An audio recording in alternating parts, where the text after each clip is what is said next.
Welcome back! Now that your UGREEN NAS is initialized and online, it's time to set up your storage. In this video, we're going to walk through the complete process of creating your storage pools and volumes.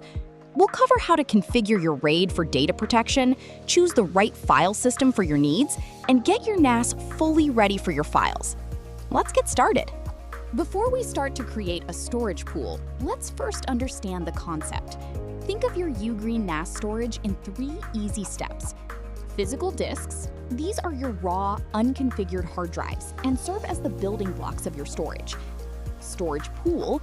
You group those disks together into a virtual pool to combine their capacity and provide data redundancy. Logical volumes.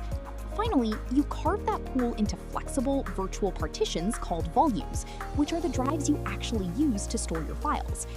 And remember, you can always expand your pool later by adding more disks on the fly, without needing to recreate your volumes. To set up your storage, start by opening the Volume app from your desktop.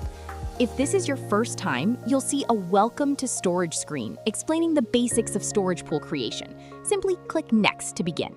If you don't see that screen, just click the Storage option in the top left corner and select Create. You'll now see the number of disks currently available for your new pool. Select the free disks you'd like to use, and below, you'll be prompted to choose your preferred RAID configuration. If you want to keep your data safe, RAID is the way to do it. Depending on the number of drives you've selected, the system will offer you a few different ways to protect your files. Let's break down the most common options. First, RAID 1, or mirroring. Think of it as a clone. Every file you save is copied exactly to 2 disks. If one fails, you still have your data on the other. Simple and secure. Next, RAID 5, or parity. This uses 3 or more disks. It spreads your data out and adds parity information. If a disk dies, that parity data works like a mathematical key that allows the system to reconstruct your missing data using the information remaining on the other healthy drives. Then there's RAID 6, or double parity. It's like RAID 5, but with twice the backup. You need at least 4 disks, but the big advantage, you can survive 2 disk failures at once. Finally, RAID 10, or the best of both worlds. It mirrors pairs of disks and then stripes them together. It's fast and incredibly tough, perfect for high-performance needs.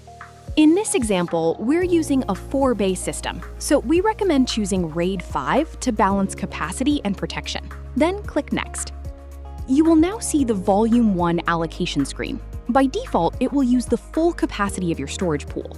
If you prefer to have multiple volumes, simply use the slider to adjust the space to your needs, or leave it at 100% to use the entire capacity. Next, you'll need to choose a file system. You'll see 2 options, ext4 and BTRFS. Think of ext4 as the reliable, classic standard. However, we highly recommend BTRFS because it provides advanced features like snapshot protection and automatic data integrity to keep your files safe from corruption. Once you've made your choice, go ahead and click Next. Finally, click Create. You'll see a pop-up asking to format your drives. Be careful, as this will permanently erase all data currently on them. If you're ready, select Format and enter your password to proceed. The system will now begin creating your pool and volume. RAID synchronization can take several hours to a full day depending on your drive size. You can start using your NAS immediately, though performance may be slightly slower until the sync is complete. Thanks for watching! Scan the QR code on screen for more tutorials and tips to get the most out of your UGREEN NAS.